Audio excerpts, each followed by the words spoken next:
When Irene Taylor signed on to direct a documentary about Céline Dion's monumental career, she had no idea the songstress was privately battling a rare, life-altering illness.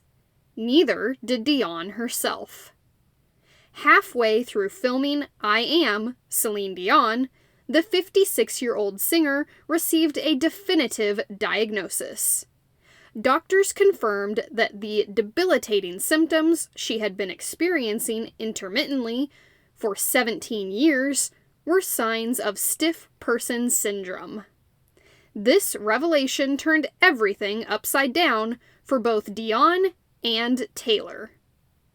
Before we started filming, I was told she had an illness, but they didn't quite know what it was, Taylor tells 9honey Celebrity. They had some suspicions.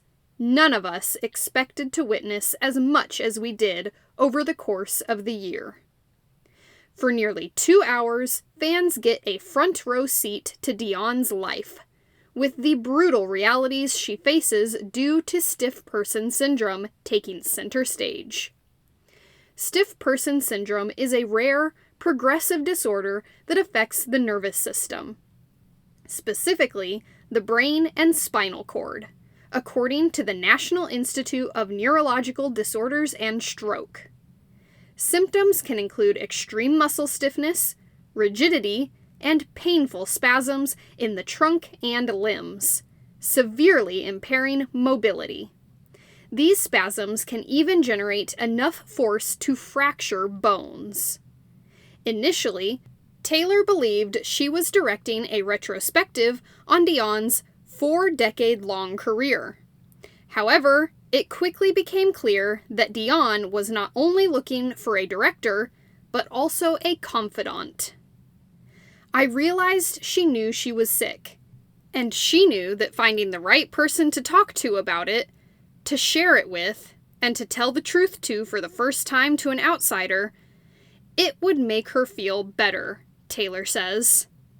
I think the process of making the film made her feel better because she could finally confess that she hadn't been truthful, explain why, and describe how it felt.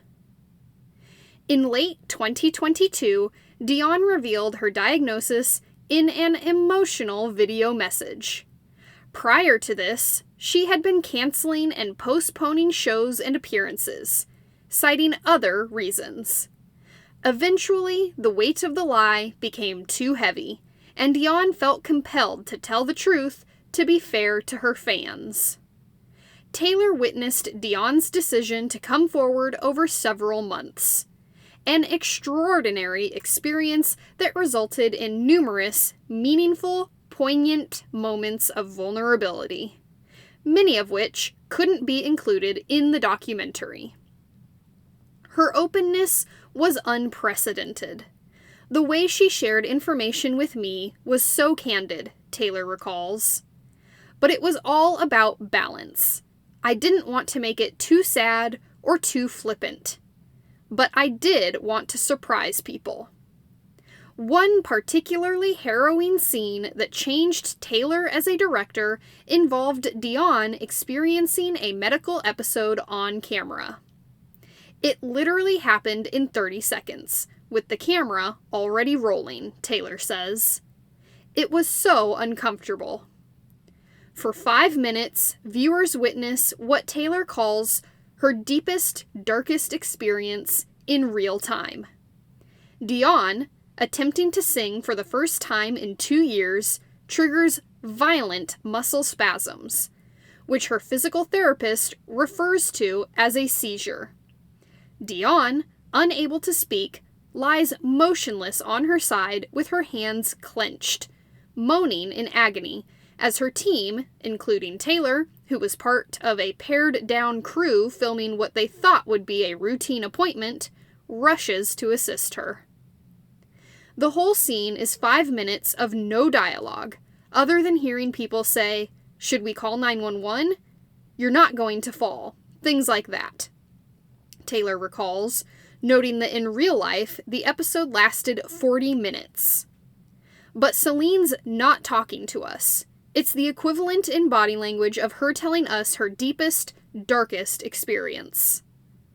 It was so raw, I felt like I was inside her body almost.